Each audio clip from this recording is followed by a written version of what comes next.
Jaidyn and Stephenson. Jaidyn, thanks for coming on. No worries. Thanks for having us, Cooper. Appreciate it. So first we'll start off now.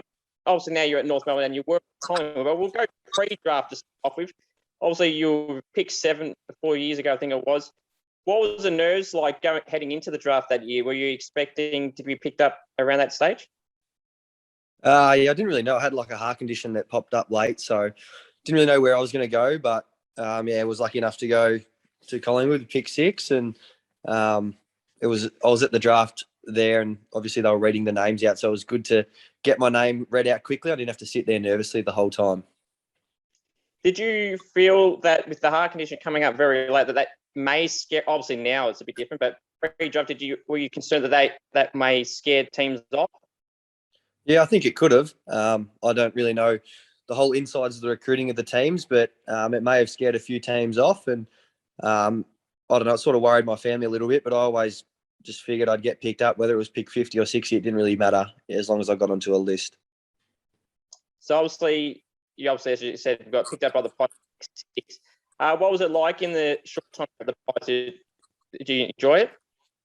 Yeah, it was awesome. They were a good bunch of guys. Obviously, went in there in my first year and was able to play round 1, and then all of a sudden we were playing in a grand final. So to get that experience at such a young age was an awesome achievement, an awesome experience that I'll obviously hold with me throughout my whole career.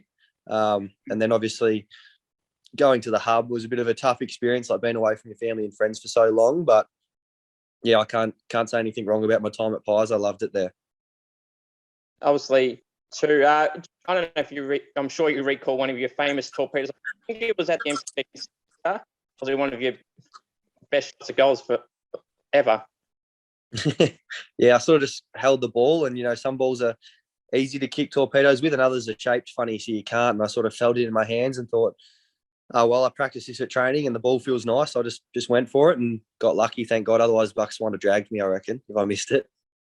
Yeah, obviously it was very good. I'm a Saints fan, if you didn't know that already, and fair to say, at the time I was obviously. But in the end, when I think about it, it was a pretty impressive goal. So good, congratulations with that. I was just going to move on to here. At your time at Collingwood, obviously moved to North Melbourne at the end of last year. Obviously, probably didn't want to leave Collingwood, but was it hard to make a decision to leave? Obviously, there's been reports. Obviously, they had a tight salary cap. Just your thoughts on having to leave Collingwood club. Obviously, you said you got drafted by, honoured to be at. Was it tough to make the move from Collingwood to North Melbourne? Yeah, it was. I was happy to stay. I had 3 more years left on a contract to run. But yeah, I'd taken a pay cut the year before, so that's why I then got the 2 extra years on a bit better money. And obviously with the salary cap, it makes it hard. So it probably worked out for both of us. I ended up going to North on a 5-year deal, and sort of having that security of 5 years and being able to just knuckle down, it gives you time, especially going to a new club. It can be hard if you only get like a 2-year deal sort of thing, but I know I've got 5 years, so I can sort of cement myself, get to know all the players, get to know the coaches, facilities, and then hopefully by the time I'm about 24, 25, I feel very comfortable there. Not that I don't already, but I'm rapt to be at North. So what was the overall reason, part of the reason for joining the Roos? I'm sure you would have. I always wanted to stay in Melbourne, so all the interstate clubs were off the cards for me, and I only really got put on the trade table real late. So a lot of people had already done all their wheeling and dealing for other players, and there was only a few takers late, obviously, because it was hard and had to sort of match the salary. So North just seemed like the best fit for me, and I'd trained there as a young kid and enjoyed being there. I enjoyed the environment, so it was a pretty easy decision in the end. So obviously now you've been there for a year so far. What's excited you since joining the Roos at the end of last year? I just think how young everyone is. We've got a really good core group of young players: Taron Thomas, Jai Simpkin, LDU, Aiden Bonner, Zerha, Larky. There's so many young names that I can name that are up and coming, and if we're to have a tilt at the premiership in the next few years, they're going to be integral to our success. So obviously you just mentioned a few younger guys there, but who are some players that maybe outside the obvious ones, maybe excluding guys like Jai Simpkin and players like that, what's some of the younger players, maybe like a Tom Powell, that Roos fans can be excited for in the future? Yeah, I think obviously Tom Powell, I think it's looking like we're going to get this Jason Horne-Francis, and he looks like he can play, so that's very exciting also. Even someone who's just a year younger than me, Curtis Taylor, I think once he sort of gets his 100% confidence and goes out there, he's amazing, can take some of the best marks I've seen. And I think he's going to be a real asset for us also. So obviously at the Pies, you were mainly as a forward, but you enjoying this new role at North, playing more of a mid-forward type role? Yeah, still playing mostly forward, just playing on that high half forward, but getting, a couple of minutes here and there in the midfield certainly helps because as a forward, it can be hard. You can have a few dry spells where you don't get your hands on the ball. So being able to go into the midfield for 2 or 3 minutes, have 2 or 3 touches, it certainly helps you stay involved in the game and sort of stay connected. Now, obviously, there's one game I recall, I'm sure you will. I think it was on a Monday night in Perth against the Eagles. Obviously, I think it was in wet conditions as well, backs against the ball. I think that's around that time was the start of the back of the year where you performed pretty well. Was that game this year that recalls in your memory that you enjoyed the most, that considering the tough ask against the Eagles in Perth and defying all the odds and having a good win in the end? Yeah, certainly. I think, obviously, it doesn't matter who you are, whether you're Richmond or the Western Bulldogs, Melbourne, if you're flying over to Perth to play West Coast, it's a very daunting experience. I mean, you're outnumbered in the crowd, probably 90% to 10%. And they're a very vocal crowd, the West Australians. So going over there and sort of being in the lead the whole game, and then in that final quarter, they kicked 3 or 4 goals at the start to go back ahead. It was really good to see everyone dig deep and sort of get that arm wrestle back on our side and end up walking away with the 4 points. So it was definitely a night to remember. Obviously, David Noble came in at the same time as you. What's your thoughts on David as a coach so far? Obviously, he had Bucks at the Pies. What's David like? No, David's been great ever since he got the role. He's been a very personal person, so he calls us straight away.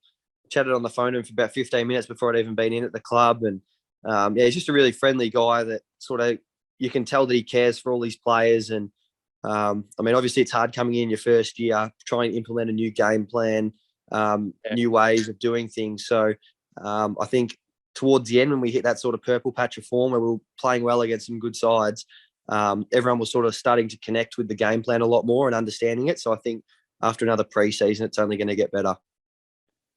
Yeah. So what's your expectations personally to next year? Play more that fire forward, a bit more mid-time, or relatively the same as this year?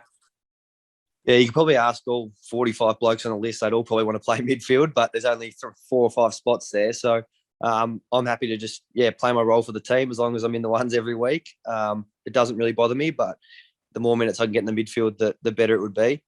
And then on a team level, I think if we can get off the bottom of the ladder, maybe climb 4, 5, 6 spots, that would be a great result. Obviously, we are striving for finals, but I think we just got to take the small wins as we're so young. And I think Nobes is really good at implementing that.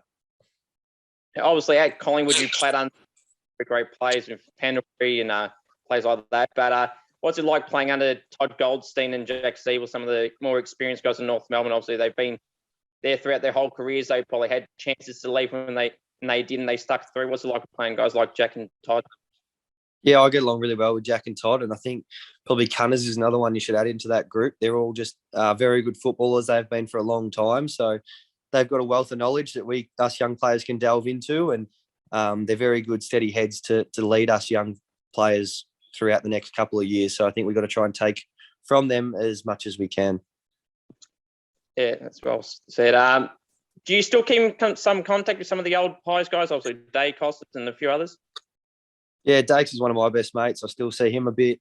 Braden Maynard, Jack Madgen, a few of the boys had like Adam Oxley's birthday the other day. So I saw all Tay and Howie and that. So they're all still ripping fellas. They always have been. And obviously 364 days of the year, they're good mates. And that one day when we verse the Pies, then I don't want none of them. Now, this is a few other quick fire questions for you. Rather kick goal of the year or mark of the year? Obviously, your old teammate Jeremy Howe loves the high flying mark. Yeah, I think I'd rather take mark of the year. It's a little bit harder to do. There are a lot of good goals and but getting up and taking a big hanger, there's no better feeling. Biggest pest at the club and at Collingwood as well. Biggest pest of those 2 clubs. At Collingwood, it was Braden Maynard and Ben Crocker. Yeah. Just always getting up to mischief. And at North Melbourne, the biggest pest. Probably Aiden Bonner. Actually, definitely Aiden Bonner. He's the biggest pest by far. And he's actually one of my best mates. Just finally, before we wrap things up, obviously you mentioned the time at Collingwood. What was Bucks like as a coach? Obviously, I actually personally, a long time ago, I actually got a media pass with Collingwood from one of the press conferences, and Bucks was a great guy. I mean, what was he like to have as a coach at Collingwood? He was very good. He knew his football very well and was very good at developing me through my younger years. He obviously is a star of the game, one of the best players to ever play. So he knew his football well, and I can't thank him enough for what he did for my first 3 years there. Well, Jaidyn, I really appreciate you coming on the podcast. Wish you guys all the best down in North next few seasons, and hopefully you got more success coming for you guys. Back half of the year, as I said earlier, was really promising, and obviously more good things to come. Yeah, perfect. Thanks for having us, Cooper. Appreciate it, mate.